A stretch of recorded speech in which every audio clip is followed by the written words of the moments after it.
Today's video is brought to you by ablmerch.com. You're able to get all the hats I wear in the videos, plus a large selection of other hats, t-shirts, stickers, and more through the link in the description box below.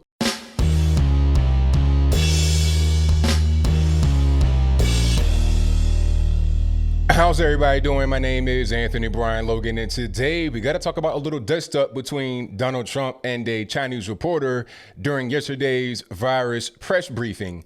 Now, some people are trying to label Trump as a racist because he was asking the Chinese reporter if she works for China, meaning the Chinese Communist Party.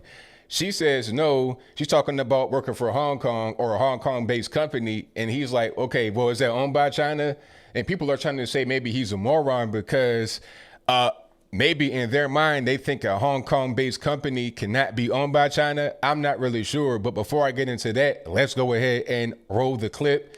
In this clip, you'll see all of what happened in its full context. After we get done with that, I'll talk about what the reporter was saying, what Trump was saying. I'll give you some more details. I'll give you my 2 cents, my deep detail analysis, and then I'll wrap it on up with a nice bow on top. So without further ado, let's go ahead and roll it. Thank you very much. Go ahead. Thank you, Mr. President. Only last week, there were multiple flights coming from China full of medical supplies. Yes. Companies like Huawei and Alibaba has been donating Right. to the United States People I know very well. 1.5 million N95 masks and also a lot of medical gloves and much more medical supplies.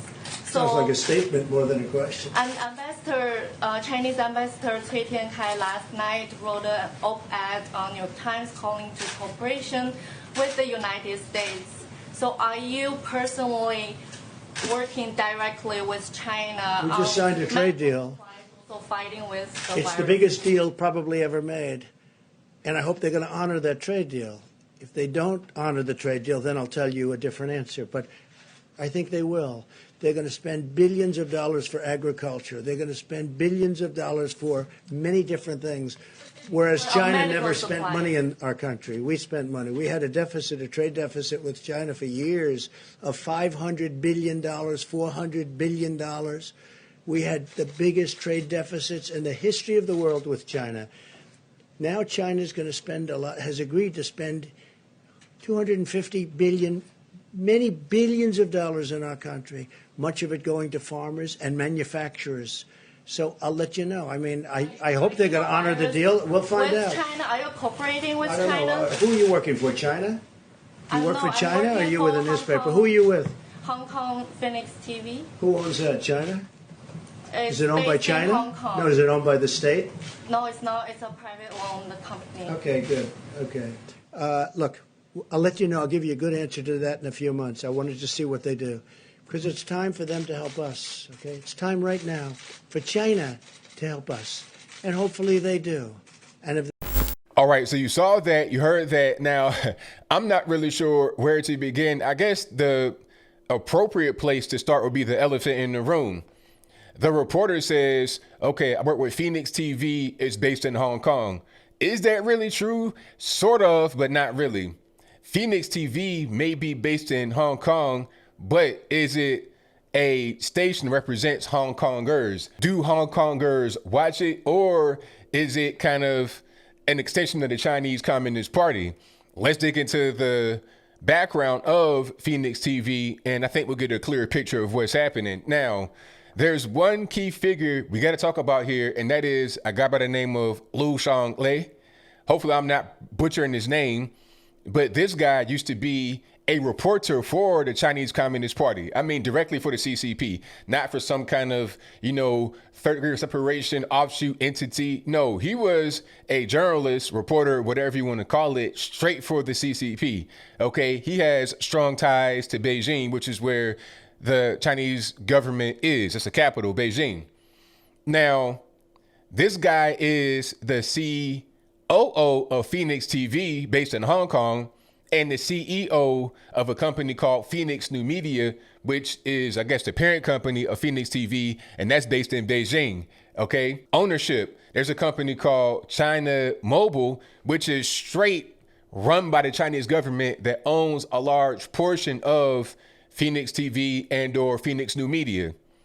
Okay, so we're kind of understanding what's going on. Also, the guy that used to be part of the CCP, he is the founder of it and owns, like, I think the largest share, like 35%.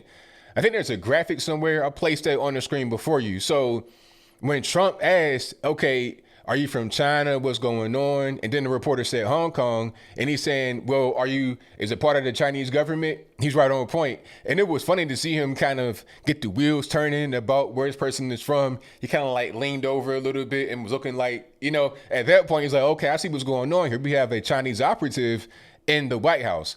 Now, I don't know how they got into the White House, but Chanel Ryan and One American News, OAN, were removed from the White House because of violating social distancing.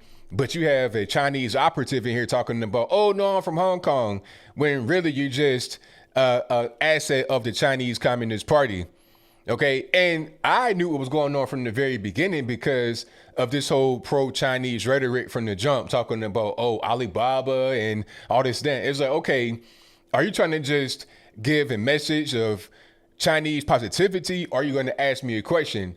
If I were Trump, that'd be pretty much on my mind, because that's what that was from the beginning. It was a matter of trying to put out positive things about China. And if you're a Hong Kong based station, you wouldn't really do that because Hong Kongers are trying to become sovereign away from China. Let's be clear. Hong Kong is part of China right now. That's a fact. I mean, at one point it was owned by Great Britain, Kingdom of Great Britain. And then back in the 90s, it was handed over to China. But Hong Kongers still want to have some sovereignty, if not full sovereignty, just at least semi-autonomous or fully autonomous. But as of right now, they're part of the Chinese Communist Party. They're part of the country of China. China recognizes them as a city in China. So when Trump says, hey, is that China? People are calling them a moron for not knowing the difference between Hong Kong and China, but they're the moron because there is no such thing as a country of Hong Kong. Hong Kong is a part of China, although they don't want to be, but I'll move on. Anyway, he was right to ask the question. And the reason why it's important is because you have a lot of Chinese propaganda that is spreading all around the United States. A lot of these quote unquote major news outlets will spread Chinese propaganda. The newspapers do the same thing. You got Chinese governments buying up full page ads in U.S. newspapers to send out positive Chinese information. Okay, they're buying a bunch of ads on Facebook. It's funny how Russia are being accused of trying to interfere with the election back in 2016 for buying like $1,000 in Facebook ads, but China can buy up everything. China can buy up all kind of newspapers in their ads. They can buy all kind of stuff on Twitter, Facebook, Instagram, YouTube, whatever, and that's fine. They could put a Chinese asset straight in the White House, spread misinformation about China, and that's fine. But Russia allegedly buying like what, $3-4 in Facebook ads results in Russian diplomats being deported back to Russia. I mean, this is ridiculous, but this is pretty much where we are nowadays. You want to put the focus on Russia to avoid talking about the big bad dragon in the room, pun intended, in the Chinese Communist Party, the People's Republic of China. It's very simple. They're obviously not our friend. They didn't give us all types of drugs, all types of faulty goods, defective goods, and obviously the virus being the biggest one. It didn't kill thousands of people, ruined the world economy. But you're here talking about how great China is and Jack Ma, all this, that, and the third. I'm not really trying to hear that, ma'am. We don't want to have war with them, obviously. We don't want to have war with anybody, but they're not our friend. And for Trump to ask the question was logical. It was not racist. The person was obviously Chinese, and they said they work out of Hong Kong, which is China, unfortunately. Okay. And then when you look into the background of it, they're owned by the Chinese Communist Party, straight by the government. All right. So this whole thing about, oh, we're privately owned, I can't tell. You're somewhat privately owned, but at the end of the day, as a close, you report to the Chinese Communist Party. They're one of the only privately owned stations that are allowed to broadcast in China. I wonder why. Okay. China has state-run media. China has state-run everything. In order for you to operate in China, you got to be friendly with Beijing. It's simple as that. So the question was valid. He was right.